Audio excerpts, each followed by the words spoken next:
ధన్వంతరి ఆరోగ్యాన్ని ప్రసాదిస్తారు. ధన్వంతరి అంటే ఆరోగ్య దేవత అని అర్థం. ధన్వంతరి ఆయుర్వేద వైద్యుడు. ప్రపంచంలోనే తొలి శస్త్రచికిత్స చేసిన మహానుభావుడు ధన్వంతరి. ఉత్తర భారతంలో ధన్వంతరికి ఆలయాలు పెద్దగా లేవు. దక్షిణ భారతంలో ధన్వంతరికి ఆలయాలు ఉన్నాయి. ముఖ్యంగా తమిళనాడులోని వైతీశ్వరన్ ఆలయంలో చాలా కాలం తపస్సు చేసి అక్కడే ధన్వంతరి జీవ సమాధి అయినట్లు పురాణాలు చెప్తూ ఉన్నాయి. ధన్వంతరిని గురువారం పూట స్తుతించడం ద్వారా ఆరోగ్యాన్ని ప్రసాదిస్తారని విశ్వాసం. అందుకే ప్రశాంతమైన ప్రదేశంలో కూర్చొని ఆయన నామాన్ని 108 సార్లు గురువారం లేదా ప్రతిరోజు పఠించడం ద్వారా ఆరోగ్యంగా ఉండవచ్చు. ధ్యానం కోసం సరైన ఏర్పాట్లు ముందుగానే చేసుకోవాలి. ధన్వంతరి ఫోటోను ఉంచి నేతి దీపం వెలిగించాలి. ధన్వంతరి సిద్ధ పురుషుడిని పూజించేటప్పుడు పునర్వస నక్షత్రాన్ని ఎంచుకోవచ్చు. ధన్వంతరి జీవిత కాలం దాదాపు 800 సంవత్సరాల 32 రోజులు.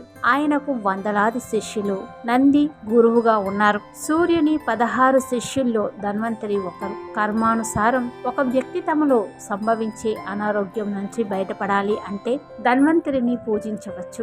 ఆయన రాసిన వివిధ పుస్తకాల్లో అత్యంత ప్రసిద్ధమైనవి ధన్వంతరి వైద్య చింతామణి, ధన్వంతరి దండకం. ఆయన పుస్తకాల్లోని వైద్య చిట్కాలు ఒక వ్యక్తి జీవిత కాలాన్ని పొడిగించగలవని శాస్త్రాలు చెప్తూ ఉన్నాయి. అలాగే గురువారం పూట ధన్వంతరిని పూజించడం ద్వారా విశేష ప్రయోజనాలను పొందవచ్చు.